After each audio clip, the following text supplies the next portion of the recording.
particular complaint. Right now, the federal government has been providing an opportunity for us to seek some additional support or resources in law enforcement, but it's up to the communities to make a decision as to whether or not they can financially support that.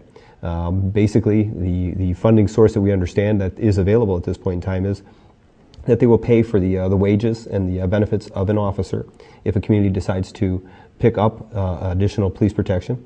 They will actually pay for that for the first 3 years, but there has to be some kind of an agreement that they'll continue on with the hiring and the employment of those officers patrolling in those areas for a length of time, and that has yet to be determined as to how long do they have to make a commitment for after they decide to do this for that first 3 years. So the federal government will pay for it for the first 3 years, which is a great opportunity for us to, again, my first reaction to that is provide proper police protection in communities that need assistance from law enforcement. But the other part of it is obviously it's to get people working again. And we in law enforcement recognize there's been a tremendous reduction in service levels because of the reduction in police protection over this past 8 years. There's 1,600 less police officers on the streets in the state of Michigan, as opposed to 8 years ago when we had those officers.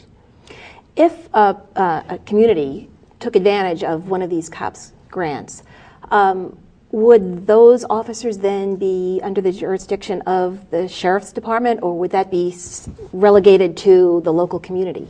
Well, we've been fortunate. We have a grant writing team within the sheriff's office. In other words, that'll actually help or assist communities in their decision as to what they want to do with it. If a local community or municipality decides they want to start their own police department, hire their own police, they would have to do that within their local municipality. So if there's another jurisdiction that's looking to add police to their communities, this is offered to them as well. They have an opportunity to do that. And again, it doesn't matter whether it's a sheriff's deputy, if it's a local police department that decides to add or increase its workforce, they're going to be given the opportunity to do that as well. So what we have done is we've reached out to the municipalities and communities that either contract with us currently or that don't have any contracting. We understand the financial situation many of these communities are in, but we need to bring it to their attention that this is available. And we have done just that with each one of the communities throughout the county. And we know that there are some that are interested. They've responded back, and we are looking at writing the grant for them to try to see if we can't make that a possibility. So there are some communities then that have begun this process. Can you just tell us a little bit more about their experience then? Well, again, and who they are? Back several years ago, and again, I got to say, during the Clinton administration, this was something that was available. And we know that Senator Biden, this was part of his plea during this past election process, that he wanted to resurrect that, wanted to bring it up. This ended 8 years ago when George Bush got into office. He decided that they wanted to funnel the money someplace else, so the money wasn't there for these type of programs. Senator Biden decided that this is something that he wanted to take a personal interest in because he wrote that initial COPS program and has resurrected it. And it is going to be a great opportunity for us to possibly add to the policing efforts in any community. And again, it's not just the northern part of this county. I mean, the Warren Police, Sterling Heights Police can take advantage of this as well. And I mean, to actually have an officer paid for by the federal government for the first 3 years, that's a tremendous opportunity for people to look at. And again, we're in conversations right now currently with Washington Township over this, Macomb Township, Lennox Township, and in Harrison has talked. But again, these communities are strapped right now. We understand that. There are financial concerns that come into play here, and that's what it's all going to revolve on. Do they project the future as being such that they can maintain these positions? Because that's part of the requirement of the grant itself. You're going to have to be able to show that you're going to be able to do that and do that. So. All right, well, good.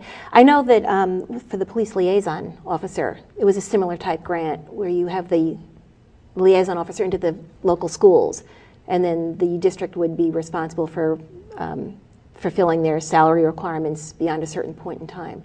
And that was a very good program. Yeah, and it's still available too. I mean, they can still do that. If a school district decides they want to go ahead and pick up one of these officers to be a part of the school response as a liaison officer in the school, they can still do that. I mean, it's still a possibility. Most of the schools have decided to, privatize, outsource They brought in some former police officers that are working in there. In some of those municipalities, what we have done within those school districts is we've agreed to actually swear their officers in. As a sheriff, we can do that. I can give them deputization status, and some of them are retired deputies. Some of them are other retired police officers from other communities. And as long as I look at that and make a determination, is it somebody that we see that fits into the law enforcement community, we will give them that deputization. So the schools are benefiting. It's not costing them as much, yet they're still getting somebody that has that police background and is connected still with a law enforcement agency, that being ours. Good. Well, listen, it's always a pleasure to have you out here in Romeo, Bruce, and Washington in the northern end of Macomb County. So we want to thank you for stopping by. And thanks for having me. Great.